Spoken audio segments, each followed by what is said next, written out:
Амралтын өдрийн мэнд төрөө үзэгчтэй. За энэ цагийн дүр нэвтрүүлгийн хийн удаагийн дугаарыг бид Hub Innovation Center-с та бүхэнд хүргэж байна. Бид энэ удаагийнхаа зочноор нэгэн өргөмөц одоо сонирхолтой компанийг төлөөллийг одоо урьсан ба тэгэхээр XR технологи суурилсан шийдлийг санал болгодог тийм ээ ийм одоо компани Aptec гэдэг компани авах шүү дээ тийм ээ. Тэгэхээр компани талаар танилцуулаач хизээ үүсгэн байгуулагдсан бэ? Бас үүсгэн байгуулагдаад нэлээд олон бас 2 3 жил үү? Тэрнээс илүү юу? 5 жил. 5 жил. 2018 онд найзтайгаа сургуулаа төгсөөд тэг ингээд ийм VR, AR гэдэг шинэлэг технологи байд юм байна. Тэг энийг ингээд хөгжүүлээ, энэ суурилсан сервис үзүүлээ гээд 2018 оны 4 сард эхэлжсэн. Одоо барыг 5 дахь жилдээ явж байна. Манай компани яг юу гэдэг вэ гэхлээр XR буюу Extended Reality гэдэг технологи байгаа. Одоо монголоор бол өргөдгсөн бодит байдлаар орчуулдаг. Энэ дотор нь болохоор ахаад өөр нэг 3 технологи багтааж байгаа. Тэр нь болохоор VR буюу Virtual Reality, AR буюу Augmented Reality, MR буюу Mixed Reality гэх 3 технологи. Энэ 3 технологид нэгсэндээ суурилсан хөгжүүлэлт хийдэг. Нөгөө талаасаа бизнесийн байгууллагуудад зориулсан шийдэл, solution, сервис санал болгодог team компани байна. Ерөнхийдөө нөө VR технологи бол олон улсад тийм ээ дэлхийд хэнд хөгжөөд хиймэл оюухан бас ингээ нэлээд хөгжөөд хурцтай явж байна л да. Бараг бүх салбарт нь одоо нэвтэрсэн гэж хэлж болохоор Монгол ер нь яг энэ хөгжил хаа байна? Дөнгөж эхэлж гин үү? Яаж гин? Яг том зүгээр аваад хөгжлийн хувьд бүгд нэг гараас гарч байгаа. За Монголд бол бидний мэдж байгаагаар нэг 6-аас 7 жилийн өмнөөс ингээд компаниуд ганц нэгээрээ байгуулагдаад ингээд явж исэн. Ингээс хөгжүүлээд эхэлсэн. Одоо бол ерөөхдөө Монголын салбарт яг VR технологи хөгжүүлж байгаа, энэ дээр суурилж бизнес хийж байгаа тийм байгууллагууд бол нэг 10 гаруй байгаа болов гэж бид харж байгаа. Тэгэхээр нэг 5 жилийн хугацаанд хөгжүүлсэн. Яг нь мэдээж дэлхийн хөгжилтэй харьцуулахад бол одоогийн хэмжээнд бол бид нар тодорхой хэмжээнд тодорцсон явж байгаа. Гэхдээ нөгөө нэг бүх зүйл хавтгай болсон учраас биднэрт ресурсууд нэг учраас яг тийм хол зөрүүтэй зүйл байхгүй гэж хэлж болно. Миний сонсноор та бүхэн одоо юу гэдэг хөгжлийн бэрхшээлтэй хүмүүст тийм ээ одоо юу гэдэг аялах, зугаалах боломжгүй юм хүмүүст яг энэ VR технологиор дамжуулаад тийм ээ ингээ яг бодит орчинд нь очсон тийм одоо мэдрэмжийг өгөх зүйлүүдийг одоо хийж байгаа гэж судалсан. Улаанбаатар хот, Архангай аймаг ч гэдэг юм уу. Энэ талаараа бас дэлгэрэнгүй тайлбарлая. Тийм. Яг манайх болохоор манай компаниас өөрөөс явуулдаг үндсэн юм 3 том прожект төслөөдөг гэж хэлж байна. Хажуугаар бидэд бас харилцагчдын прожект гэж байгаа. За манай компаниас үндсэн 3 төрлийн прожект үүдэг. Тэрний нэг нь болохоор виртуал өв соёл гэдэг төсөл байгаа. Тэр нь ямар зорилготой вэ гэхээр ерөнхийдөө нөгөө нэг соёлын үнэт өгөөдийг тэ байгалийн дурсгалт газруудыг виртуалаар хадгалж авч үлдэх. Нөгөө талаас виртуал аялал жуулчлалыг илүү спортлох дэлгэрүүлэх зорилготой. Музей болоод байгалийн үйлчлэлийн газрууд, түүхэн дурсгал газруудыг бид нар 3 жил виртуалаар хийгээд нэгдсэн платформ болгож байгаа. Тэр нь VR Nomad гэж юм байна гэдэг. Нөгөөх нь болохоор виртуал боловсрол гэдэг төсөл байгаа. Тэр нь ямар зорилготой төсөл вэ гэхээр шинжлэх ухааны суурь хичээлүүдийг яг одоо ингээд энэ чинь технологи ерөн зам яваад байдаг. Гэтэл нэг харамсалтай нь манай Монголд нөгөө нэг юм шинжлэх ухаанаар сурж байгаа хүүхдүүдийн цаа хүмүүсийн цаа аягүй цөөхөн байдаг байхгүй. Гэтэл тийм сонирхохгүй байна. Тэрийг тэгэхээр нөгөө аль шатанда магадгүй ингээд алдаа байна вэ гэхээр яг тэр хүүхдүүдийг нөгөө багаасаа суурийг нь тавьж ихтэн сонирхолгүй байна гэж бид нар үзээд тийм шинжлэх ухааны суурь хичээлүүдийг бид нар яг юм анх үзэж байхад нь VR-аар сонирхолтойгоор хийх юм бол хүүхдүүд сонирх болов гэдэг ийм зорилготой төсөл байна.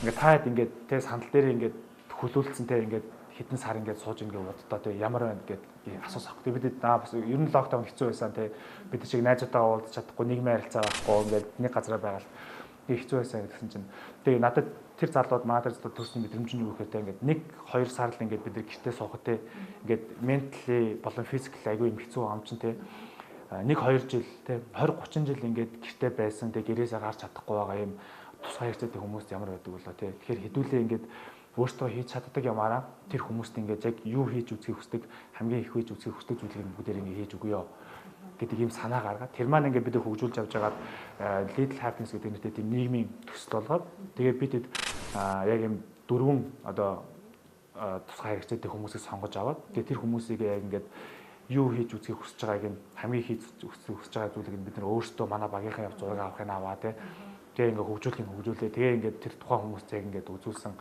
team case бидний ингээд одоо physically бид нэр limited гэдэг байхгүй хязгаарлагдсан. Одоо чинь та бид хоёр ингэж байж байгаа. За Алтай 5 буудлаар очиж гэвэл те ингээд унаа өсөх мөсгөл хэдэн өдөр зардал болно. Гэтэл энэ чинь limited очих. Бид нар мөнгө авахгүй л яах вэ те явж чадахгүй, унаа авахгүй л явж чадахгүй. Гэтэл VR-аар бид нар Алтай 5 буудлаа хүснээрээ те бүр ингээд Алтай 10 богдч гэж хийгээд шууд зүгээл те хэдхэн секунд өдөр тийж очих боломжтой байхгүй. Тэгэхээр хамгийн том давуу тал нь энэ үү маань ковид үеэр бид соёлын яамтай хамтраад бид виртуал үс хоёр төслөө хэрэгжүүлсэн. Тэгээд одоогоор бид 4 аймаг нэг 7 музей хэмжлэгийн газруудыг тэгээд бусад байгалийн туршлага газруудыг ингээ виртуал төр болгоод VR номад цэг юм ингээ тавьсан байгаа. Цаашдаа энийг бид илүү юм өргөн платформын сүлжээнд оруулаад яг юм Монгол орныг бүхэлд нь хамарсан юм Монголын байгалийн үндэстэн газрууд, түүхэн урсгал газруудыг хадгалж авч үзээ тэрийг ингээ туризм хэлбэрээр үзүүлэх зорилготой. Нэг талаасаа туризм, нөгөө талаасаа чинь бидний ингээ соёлын өвөд хустаад байгаа тий одоо чинь ингээл хүн чулуунууд ингээл дээр нь юм зурсан байх чинь гэж юм уу. Хамгийн тоо ч одоо байгалийн түүхэн музей элест бидэд авч үлдэж амжаагүй байтал одоо яг халуун сэдв бол санхүү эдийн засгийн сургууль байна тий.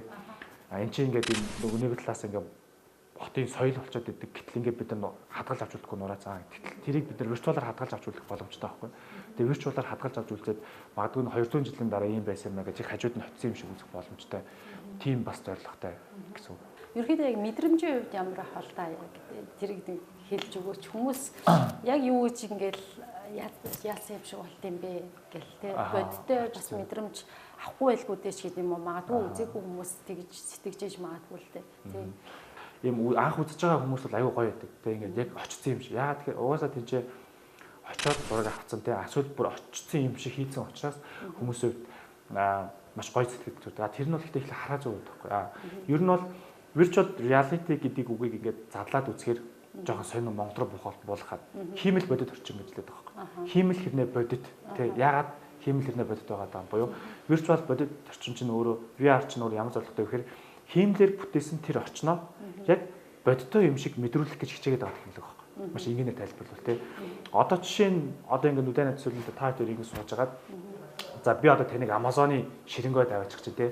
Тэрийг би ингээ виртуалаар хийж байгаа юм. За тэгмүүд би ингээ Amazon-ы ширэнгөө ингээ виртуалаар хийчлээ тий. Тэгээд за таныг би ингээ амтаас VR-аа зүүлгэлээ.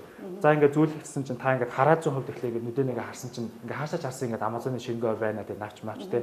Тэг чи ингээ сарамгч манамгч. За тэгмүүд та ингээ хараа зүйл итгэх байхгүй. Вау ямар гоё.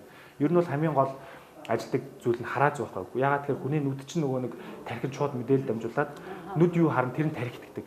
Тэгээд нөгөө нэг хүмүүс ч юм тэнцвэрээ өндөрт байгаа бол тэнцвэрээ алж байгаа шиг өдөр төрдөг ч юм уу те. Тийм үгтэй бол. Тэнгууд за хараа 100% ингээд за та ингээд Amazon-д очичлаа те вау ямар гоё ингээд байдсан чинь хажууд ингээд нөгөө хүмүүс яриалтай машин сигналтай л байвал бодиттой биш болчих шүү дээ. Тэнгууд бид ингээд чихэл зүлгэж чинь. Тэнгууд чихэл зүлгэсэн чинь ингээд нөгөө нэг Amazon-ы чинь ингээд сонсогдох байхгүй те. Навч овчин ингээд тийчээ нөгөө нэг сармагч маань овчин дуурал шоу муу уужрал. Тэнгууд оо эн чинь одоо сонсох зүгтэй сонсох мэдрэмжөө яг Amazon-д очичлаа те.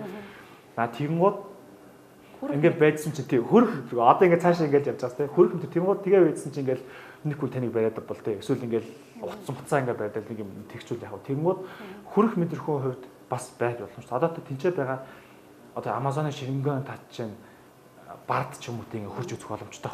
Хөрөнгөд нөгөө бар чинь хариулт үзүүлдэг. Таны гаранд чинь ингээд мэдрэгддэг. Яг тэрийг яаж хийж яана хараа. Тэрийг одоо би тань тайлбарлана. Тэгвэл гарам чинь мэдрэгддэг. Тэр бар чинь ингээд таны ингээд ийшээ цохох юм бол тэр чинь мэдрэгддэг ч юм.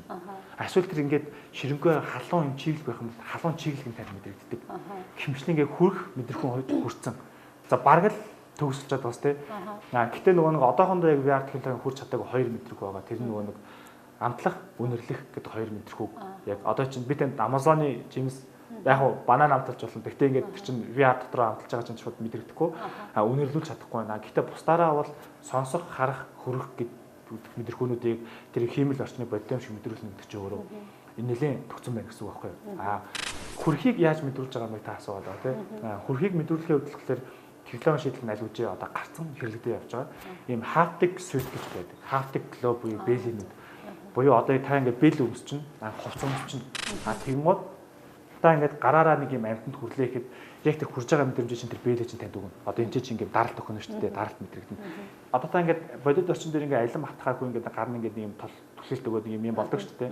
Яг VR дотор хатгахад яг тэр түлхэлтийг чинь өдөрлөө яг алим хатгахад алим хатгаж байгаа юм шиг өдөрж өгнө гэсэн.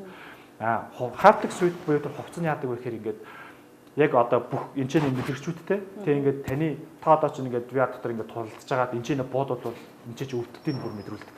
Өвдөлтийн мэдрүүлдэг. Тэгээ ингээд халах юм бол халаад халуун мэдрүүлдэг, хөрх юм бол хөөд мэдрүүлдэг.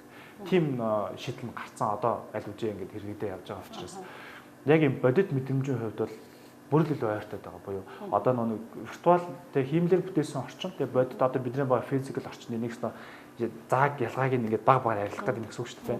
Тэгээд тэрлүү бол яг ерөнхийдөө бол төхөөд явж л байгаа. Тон ер нь ойрхон байгаа. За алхаа явж болно дотор очиж байгаа. Ойрч жагаад одоо ингээд хөлөд рүү орцсон уу? Орцсон. За одоо ингээд чигээр ингээд юм кордор харж байгааз. За тэрлүүгээ чиглүүлж жагаад одоо энийгээ дэлгээд урагшаа байна. Үлээ шүү.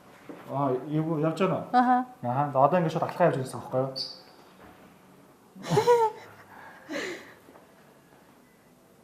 Энд шууд шат байна. Шат байна өөр. Энд бас шат байна. Ингээд доор нэг юмнууд байна. Доошоо буучих. За. Доошоо тэрлүүгээ тэгж явах гэж. Одоо ингэж доошоо тэрлүүгээ харж агаад энийгээ дэлгээд урагшаа явчих. Энийгээ дэлгээд коридор руу гоош тээ. Яна. Хаад гонгож байна уу? За одоо яваад. Одоо ингээ удирдал хөлийг удирдлагыг гатаа авч байгаа гэсэн. Тэгээд одоо цаана ингээ юм дэлгэц зогоож удирдлагыг хийлгэж тийшээгээ ойрлоод очив. Танад юу нэг одоогоор хичнээн залуучууд ажиллаж байна тийм ээ. Тэгээ ингээд таны юу яриаг ингээд сонсохоор энэ технологи одоо энэ аливаа ажлыг хийхэд нэлээд зардал мөнгө их гардаг юм шиг. Эргээд нөө таних мэдээж л одоо бизнесийн байгууллага учраас ашиг орлого юу хэр байдаг бол тийм. Тэг бид одоо яг 5 дахь жилдээ төгсөлтөө үйл ажиллагаа явуулж байгаа. Мэдээж ирээд маш ихтэй байгаа гэсэн. Бидний анхны зорилго болохоор стратегийн хувьд яасан бэ гэхээр B2B, B2C гэдэг хоёр маркет байгаа тийм. Тэрнээс бид нар ярилцж байгаа. За ер нь тухайн үед яг анх эхэлж байхад нөгөө нэг 18 онд энэ технологи масс хүмүүс мэдлэг муу байсан учраас тийм.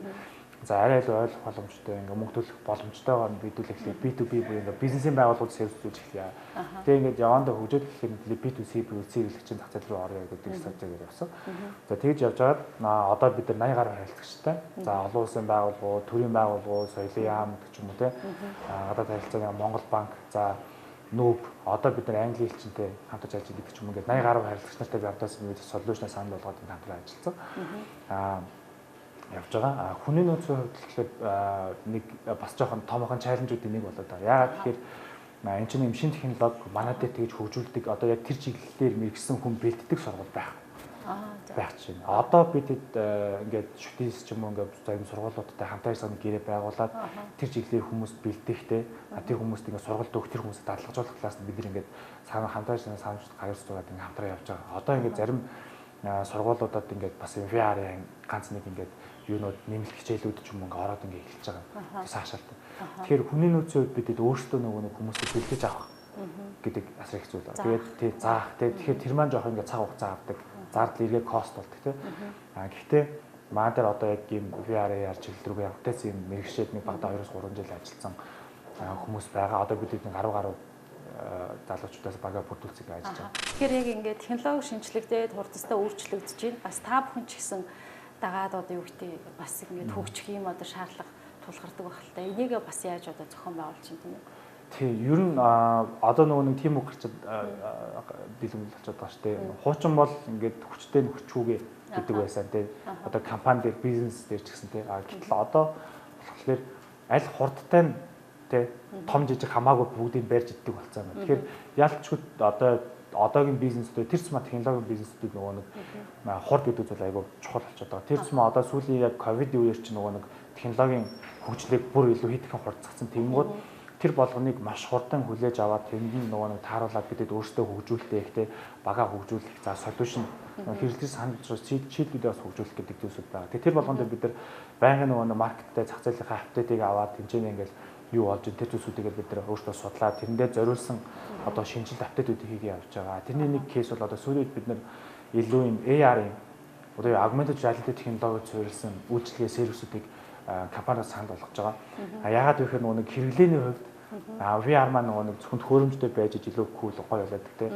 Гэтэл AR маань болохоор илүү олон хүнд хүрэх боломжтой би нөгөө smart device ухаалаг утсаар нь ашиглах боломжтой учраас илүү олон хүн ашиглаад байгаа. Тэгэхээр сүүлийн үед яг юм AR суурилсан одоо юм хэрэглээнүүд зүйлсүүд маш их болж байгаа учраас бид нар компаниудаас одоо чинь AR нэрээ утас гэдэг ч юм уу, брошюр гэдэг ч юм уу те.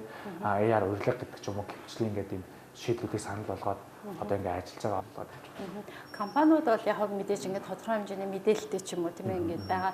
Иргэдийн хувьд ер нь ерөнхийдөө энэ одоо технологийн шийдлүүдийг тийм ээ эдгээр зүйлсийг ер нь хэр одоо ойлгож хүлээж авч иргэдийн боловсрал одоо мэдлэг ямар хөө төвшөнд авалт. Тэрийг бол яг бас жоохон хэцүү гэж хэлж байна тийм. 18 он анх эхэлж байгаа бүр хэцүү байсан. Сая мэдээж 2020 онд Facebook метавал метаверс ингэдэг болсноос хойш ер нь бол яг харьцангуй масс бол мэддэг болсон тийм. За VR гин гуцаа нэг юм байдаг даа нэг шилжүүлдэг юм тоглоом. Одоо ер нь бол хөвсөн тоглоом гэж ойлгодог хүмүүс тийм. Яалтч яг VR технологи өөрөө хамгийн хэрэглэж байгаа маркетинг тоглоом мөн л дөө. Гэхдээ яг VR virtual reality технологи, augmented reality гэх технологи харахад энэ бол тоглоомноос гадна маш олон салбарт бенефит өгдөг технологи тийм. Эрүүл мэнд байж болж байна, боловсрол байж болж байна, үйл хөдлөх байж болж байна, entertainment байж болж байна, event байж болж байна. Тэгэнгუთ яг ингээд ерөнхий юм массын мэдлэг бол за нэг юм жишэл байдаг, тоглоом байдаг гэдэг л мэдлэг байгаад ер нь сүүлийн 2 жил бол харьцангуй ерөнхий мэдлэгтэй болсон. Гэхдээ яг юм сайн бүгнгүүдэд мэдж ийн үг бол бас жоохон хэцүү. Компаниуд дээр ч гэсэн бас ер нь ойролцоо ялгаагүй дүр зураг харагдаж байгаа. Учир дутагдaltaй юм. Тэгэхээр та түрүү хэлсэн боловсролын салбарт нэмээ яг энэ шинжилгээ ухааны энэ одоо юун дээр энэ юугаа хэрэгжүүлж байгаа гэдэг ерөнхийдөө ямар үр дүн гарсан бэ? Мэдээж хүүхдүүдийн хувьд маш их одоо сонирхолтой зүйл байсан байх гэж бодож байна. Бидний сургуулиуд дээр ихэдээ бол тест хийж үзсэн. Тэгэнгუთ яг ингээд нөгөө нэг VR үзсэн хүүхдүүдийнх нь нөгөө тийм хичээлээ үзсэн хүүхдүүдийнх нь ой санамж тогтож үлдэх байдал нь нийтх нь илүү шин байх жишээ нь. Тэгэхээр нөгөө нэг илүү үр дүнтэй байх боломж нь өндөр болоо явчихж байгаа. Яг баад бол тийм гадны бол яг тийм хийцэн одоо ингээд бүр ингээд ангийг 2 хувааж байгаа тий 2 бүлэгт хувааж агаад нэг нь уламжлаад нэг нь VR үзээд бүр ингээд шалгалтын үр дүнгээ үзсэн тийм статистик тоонууд бол аягүй их зөндөө байгаа. Ерөнхийдөө одоо энэ технологийн шийдлүүдийг сүүлийн үед олон улсад хараад хаад эрүүл мэндийн салбарт, анагаахын салбартаа маш их одоо түлхүү ашиглаж байна. За манайх бол одоо энийг дөнгөж бас нэвтрүүлэх гээл ингээл оролдож байгаа юм шиг харагдаж байна л да. Ер нь та бүхэн анагаахын салбар руу ч юм уу эрүүл мэндийн салбар руу одоо энэ технологид нэвтрүүлээ чи юм уу хамтрыг гэсэн юм одоо зорилт байдаг болов уу? Хамгийн тод жишээ ковидын үеэр сая VR дээр ямар ч ирсэн бэ гэхээр яг хүмүүс гэртээ байсан те. Тэнгуут нөгөө ингээд фитнест явдаг байсан хүмүүсээ фитнес наагаад, йогт явдаг байсан йог наагаад. Тэг ингээд нөгөө темп нь алдагдаж эхэлж байгаа эрүүл амьдрал юм. Тэнгуут VR-ийн фитнесүүд болон юм йогийн аппууд аягүй их гарч ирсэн. Медитейшн аппууд маш их гарч ирсэн. Тэр төхөөрөмжгүй бас болно гэсэн үг үү? Тэр нь төхөөрөмжтэй байж ажил та.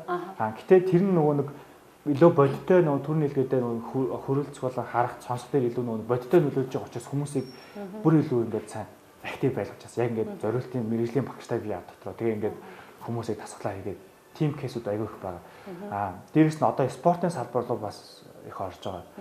Спорт таквондо ч юм уу те талбай теннис ч юм уу спорт руу орж байгаа гэх жишээний тим тохиолдод их байгаа. Бид эдийн хөдөлгөөлөөр бидэд одоохондоо ерөөхдөө илүү эрүүл мэндийн салбарууд руу чиглэж байгаа зүйл. За бидэд одоо сүүлийн нэг кейс нь болохоор бодор Marsvi гэдэг төсөл байгаа. Тэгээд Marsvi төсөлтэй хамтаад бид нэг тийм эрүүл мэндийн одоо тэр говьд Марсын симуляшн дээр тэр нөгөө даалгавар гүйцэтгэх олон улсын багийн хүмүүс зориулсан тийм эрүүл мэндийн тэр даалгаврыг энэ VR дээр хийх гэдэг ч юм уу тийм чиглэл дээр бас бид одоо хамтарч ажиллах гэдэг ингээд хамтаа ажиллагаа бүрдүүлсэн ингээд явж байгаа гэдэг ч юм уу. Тиймэрхүү тохиолдлууд бас байгаа. Тэгээд магадгүй одоохондоо бас нэг эрүүл мэндийн сургуультай бас хамтарч ажиллана гэж зүгээр ярианы төвшин техник хэлж дийлгээд явж байгаа.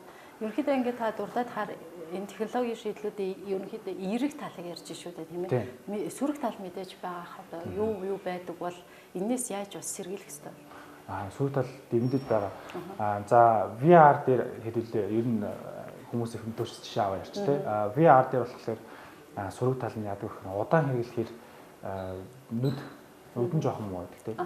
Дээрээс нь motion sickness гэж юм байдаг. Motion sickness гэдэг яг нийтлэг тохиолдог. Тэр нь яадаг вэ гэхээр ингээд нөгөө нэг одоо та ингээд энэ чинээ сууж байгаа ч гэсэн ингээд VR-а зүгээд ингээд урагшаашоо яваал гүйж хараагаал ингээд амар хүн толгоо нэг дотор нь хойрдог. Хамгийн түрүүнд.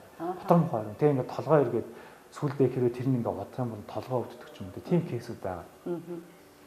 Дээрээс нь нөгөө нэг магадгүй бага насны хүүхдүүд бол жоохон addicted болтой. Донтох тийм магадлал байгаа учраас тэр зүйлсүүдээр бол ерөөдөө шийдлүүд бас гараал явж байгаа. Та бүхний цаашд тавьж байгаа зорилт юу бол тийм үү? Одоо нөгөө хүмүүс хоёр амьдралын юм аягтай болох гэдэг хайбрид те физикли амьдралын нэг амьдрал дижиталын амьдралын амьдрал те виртуалын амьдрал одоо нөгөө яриад байгаа метаверс яриад байгаа те амьдрал бид нар дижитал орчинд ч гэсэн одоо ч гэсэн бид нар ер нь дижитал орчинд амьдарч байгаа шүү дээ. Ер нь бол Facebook те бид нар Twitter, Instagram гэж бүгд л бидний физикл биш нэ тийч бид нар ингээл өөрийгөө илэрхийлээл хүмүүстэй коммуникашн хийгээл те бизнесээ явуулаад ингээ ажиллаж байгаа чинь өөрөө жоохон болгочихсон ер нь бол те метаверс гэсэн үг байхгүй.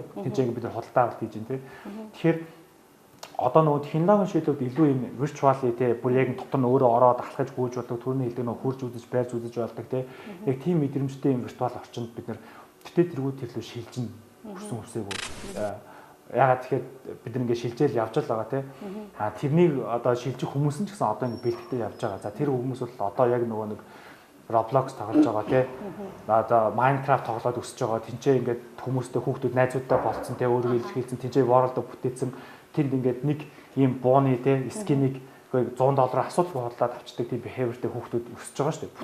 Бүхэл ингээд 2-3 generation ингээд энэ гарч иж байгаа 2 generation гарч иж байгаа. Тэгэхээр тэр хүмүүс чинь том болгонгууд яг metaverse ингээд зүгээр ажиллаад амьдраа те тэнцээд хайрлт дурлаад явах бол энгийн асуудал болж байгаа юм. Яагаад багаас бэлтгэгдсэн. Тэгэхээр тэрлүү бол чиглэх нь ойлгомжтой байх. Тэгэхээр бид тэрлүү чиглэсэн буюу тэр metaverse орчнууд руу чиглэсэн яг тийм одоо шийдэл санал болгож хөгжүүлэн түрүүний хэлсэн нөгөө кросс платформ буюу маш олон платформ, маш олон ингээ метаверсүүд байгаад байгаа тий. Жишээ нь Монголд 2 байна. Тэнгууд ингээд чинь хэдэн мянга авах гэхэл. Тэгэхээр бүгд ингээл нэг метаверстэй шавахгүй нь ойлгомжтой тий. Эсвэл ингээд ганц метаверс нэг бүр амар цойлохгүй юм бол тий. Тэгэхээр бид тэр олон метаверсийн хэрэглэгчдэд бүгдэнд нь зориулсан тийм шийдэл бүтээхээр л зориод ажиллаж байгаа. Тэгэхээр ингээ олон улс дэлхийн нийтэйг одоо энэ чиг хандлага руу явж ийн хиймэл оюухан гэл актер асар хурцтай хөгжиж ийн. Ингээд эргээд харахаар хүн төрөлхтөө ер нь буцаад эндээ одоо юу гэдэг захируулчих юм биш байгаа даа гэсэн ийм бас нэг айдас ингээд давхар явагддаг л та. Эдгээр дээр та юу гэж боддөг вэ? Энэ одоо мэдгүй хүний одоо нөө айдас байгаад байна уу? Үнэхээр бас технологи буцаад тийм ээ хүн төрөлхтнийг юм захирах ч юм уу? Ийм боломж бий юу? Одоо зарим компаниуд гүйцэтгэх захирлаараа жишээлбэл робот тавьж авч шийдээ тийм ээ. Яг энийг болохоор яг захируулах гэдэг тал дээр юм бол илүү нөгөө нэг AI буюу тэ хиймэл оюухантай холбож ирвэл зүгээр ах гэж бодож байна. Технологийн хөгжил дээр яг одоо манай салбар дээр VR AR дээр бол тэ баг мэдээж их сул талууд байгаа хүмүүс одоо чинь ингээд физикли актив биш болчвол яах вэ тэ таргалт үүсгүү яах вэ гэдэг ч юм уу тэ. Эсвэл нөгөө нэг юм бодит юм нийгмийн харилцаанд орж чадахгүй болчих واخ гэдэг ч юм. Тэгэхээр тиймэрхүү зүйлсүүд байх бах. Гэхдээ тэрийг нөгөө нэг бид нар ялтчгүй зөөр ашиглаж л чадах. Тэгэхээр бид өөрсдөө яаж ашиглахаас хамаарна гэж бодоод байгаа юм тий. Ганц дийлдэхгүй юм бол хиймэл оюун байх гэдэг шүү дээ. Ягаад гэдэг чинь нөгөө өөрөөгөө трейнинг явж өгчтэй. Гэхдээ яг хүмүүсийн ингээ нэг хүний ингээ ярьж байгааг сонссон. Тэр нь юу гэхээр нөгөө нэг хиймэл оюун ухааныг хүмүүсээс ялгаж байгаа те хүмүүсээс доовор оруулж байгаа ганц зүйл нь юу гэхээр хиймэл оюун ухаан нөгөө өвдөлт пен мэддэг. Физикли болоод биеийн болоод сэтгэлийн тийм зовлон шаардлага эргээд айгүй аюултай зүйл биш үү? Үгүй, аюултай биш. Яагаад вэ гэхээр яг нь физикли ингээд зовлон шаардлага мэдэрдэггүй байх нь бол те аюултай байж болно л доо. Нөгөө нэг сэтгэлийн эрүүл мэндийн те ингээд өвчин сэтгэл зүйн зовлон шаардлага мэдэрдэггүй нөөрөө нөгөө нэг сул тал гэдэг аахгүй. Яагаад тэгэхээр ингээд тодорхой хөгжиж байгаа бол тэр чинь ингээд хөгжиж явсаар байгаа нэг газар зогсон шүү дээ. Тэ зогсно. Гэтэл хүнийг нөгөө нэг байнгын цосоохгүй хөгжүүлэх зүйл нь зовлон шанал байдаг юм дээ. Зовлон хүн ингээд нэг зовлон ингээд давж гараад байдаг шүү дээ. Зовлон аваад. Тэгэхээр хүний урагшны хөдөлгдөг зүйл бол тэ байгаад байна тэ. Мэдрэмжинд нь байгаад байна. Хиймэл оюун ухаанд бол тийм зүйл байхгүй учраас магадгүй яг хүмүүсээс ганц сул тал нь байх гэж яриад байгаа. Гэхдээ тэрийг би яг тэр чиглэлээс авч юм шиг санагддаг. Бид хоёрын ярилцлагыг үзэж байгаа магадгүй одоо яг энэ талын чиглэлийн сонирхолтой залуучууд ч юм уу хүүхдүүд байвал ер нь та бүхэндээ хандаж болох уу одоо та сая сургалт явуулдаг хүнээ сургаж авдаг гэл ингээд ярьлаа шүү дээ. Тэгэхээр энэ чиглэлийг сонирхож байгаа залуучуудад хандаж бас хэлвэл юу гэж хэлэх вэ? Яг одоо манай extended reality технологи руу чиглэж байгаа тий. За тэрчмаа VR, AR message reality чиглэж байгаа хүүхдүүд аягүй сүүлийн үеэр сонирхож байгаа хүүхдүүд нэлээд гарч ирээд байгаа. Тэгэхээр байгаа болов үзэж байгаа болов гэж бодож байна. Тэр хүүхдүүдэд хандаж хэлэхэд за маа дээр тий хандаад ирэхэд чөлөөтэй манай аптек гэдэг яг Hub Innovation Center-ийн тохиол байлдаг компани байгаа. Манай пэйж ороод үзэж болно, сайт руу ороод үзэж болно. Бидэд энэ компаниг ихтүүлснэг тийм амбишн байгаа. Бидэд ингэ санаагаа гаргачаа тий ингээд явж байхад бас ингээд няцаагцсан тохиолдлууд их байгаа байхгүй. Няцаагцсан ингээд өө наа чи бүтэхгүй нөө наа чи хоолно хизээ монголчууд гэдэг. Тэгээ тэр нь бас ингээд биднийг ингээд эхлэх юм ингээд инспайр болоо тэ яахлаараа шавдаг юм тэ.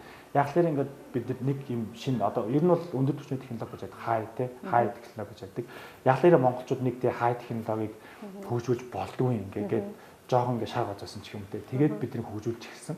Тэгээ ингээд хөгжүүлээд ингээд сервис болгоод ингээд санагдсан. Манайхаас санаа аваад бас бизнес эхэлсэн бас нэг хоёр яг VR дээр чиглэлээр бизнес хоёр ч компани байгаа гэдэг чинь. Тэгэхээр бидэд ер нь бол тэ одоо энэ чинь технологи учраас бид нар бол юм газар нутгаар ч юм уу эдийн засгаар лимитэд биш болчихж байгаа. Тийм учраас хэрвээ энэ чиглэлээр хөгжүүлэх гэж байгаа соргож байгаа хүмүүс байгаа бол боломж байгаа. Бид нар хавтгаа байгаа. Тэгээ одоо ч тэнцээ байгаа Америкт байгаа, Европт байгаа хүнтэй бол нэг тийм асуудалгүй тийм одоо тэгээ нөөц болцооны тийм том харьцангуй тийм холх зөрүүтэй биш байхгүй. Тэгэхээр өөрөө л хичээх юм бол тэгээ өөрөөсөө судлах юм бол өөрөө хүсэх юм бол бидэд бол боломж байгаа. Одоо чинь дэлхийн нийтээр ч гэсэн VR-ын салбар дээр хийгдэг үзүүлсүүд байгаа байхгүй. За Монголд ч хийгдэг үзүүлсүүд байгаа. Тэгэхээр боломж байгаа учраас тэгээ шинэ технологи учраас үзээд алдаасаа тэгээ оролдоод үзээсэй. Тэгээд хамгийн гол нь энэ технологийн яг тэ үндсэн давуу талыг маш сайн авч ойлгоод тэрийг нөгөө нэг хүмүүс зөв зүйлтэй хүмүүс зөв шийдэл болгоход ашиглаасаа тий. Одоо чинь физикли хийж чадахгүй байгаа зүйлийг нь хийхэд ч юм уу тий. Ментали одоо ингэ хандлаж чадахгүй байгаа зүйлсийг нь хандлахд ч юм уу ингээд чиглүүлж тэрлүү илүү сонирхож хөгжүүлээсэй л гэж бодож байна. Тэгээд чөлөөтэй тийм нээлттэй. Ерөнхийдөө энэ төрлийн компани гэх юм уу энэ төрлийн бизнесийг ерөнхийдөө бас байгаль орчинд ээлттэй баг эко гэж хэлээд байгаа. Энэ тийм ээ энэ одоо хэр одоо бодит вэ? Яг мэдээж бодит үл байх уу. За би хамгийн тод жишээлбэл тэгээ ковид анх гарахад яг ингээд нөгөө нэг ковид дөнгөж гарч байхад нөгөө нэг ингээл онлайнаар хурал уулз одоо олон улсын нөгөө нэг чанартай хурал уулзтууд аяг их болдог шүү. Тэнгүүд одоо чинь TLS мэднэ. Одоо Altspace гэдэг ийм VR платформ байсан, сошиал платформ. Одоо Metaverse-ийг зарлагдахаас өмнө одоо бол харагдсан л та. Тэгэхээр тухайн үед ингээд хамгийн сайн хөгжүүлэлтэй платформуд байсан. Тэр үед яасан бэхээр ковид дөнгөж гарахад тэнцээ нөгөө нэг ийм Metaverse дотор ингээд олон улсын хурал гэсэн платформ. Баг 2000 хүнтэй ч лөө 2000 хуваалцсан. Тэнгууд тэнцээ их сонирхолтой тэр хурлын дараа сонирхолтой статистик гаргацсан байсан. За ингээд манай тэ Metaverse дэх хурал 100% онлайнаар шүү дээ. Бүгд гэрээс 100% онлайнаар ингээд 3-4 өдөр болж өнгөрлөө. За бид эдийн статистик гаргасан тий. Хэрвээ ингээд Америкийн тэр мужийн тэр хотод хийсэн бол бид нар тий тичнээ нөгөө нэг юуг за одоо чинь дистанцийг тий хол орон зай хэмжээ. Тэрийгээ дагаад бид нар тичнээ нөгөө нэг тий одоо нөгөө нэг химийн хорт байж шатаахтай машины нөгөө хорт угаарыг бид нар болиулжээ. Тий тичнээ хэмжээний бид нар нөгөө нэг одоо аюул эрсдлүүдийг ингээ бууруулж хөвчлээ ингээ амар олон стресс гаргасан. Тэгэхээр жишээ нь ингээ эдийн засгийн хөвч гэсэн бас өөр. Тийм эдийн засгийн хөвд өөр өгөөжтэй. Дээрээс нь одоо чинь ингээ за 2000 хүнээс боди 500 хүн машин унаад очиж гэж бодлоо. Тэгэхээр чинь нөгөө нэг азон давхар цоолдог тэр хорт боди утаанд ингээ хийгээл гар ялгаруулаад очиж штэ. Тэгэхээр тэрийг зээрээ олгочих жоох хөх те. Хэмжлэн ингээ ийм өгөөжүүд байгаа. Бидний бас урилгыг хүлээж аваад би өөрсдөө хийж байгаа сонирхолтой ажлуудаасаа танилцуулсаа танд баярлалаа. Тэгээ таны болон танаа одоо хамт олонний зорж байгаа, хүсэж байгаа зүйлс бүхэн бас амжилт хүсье. Баярлалаа. За баярлалаа. Бид эдийг бас урьж оролцуулсанд баярлалаа. Тэгээ яг энэ чиглэлийн салбарын бас мэдээллийг хүмүүс түгээж байгаа тий. Мэдлэг хүргэхэд ингээд та бүхэн хувь нэмэр оруулж байгаад бас талхаад илэрхлээ. За баярлалаа. За баярлалаа.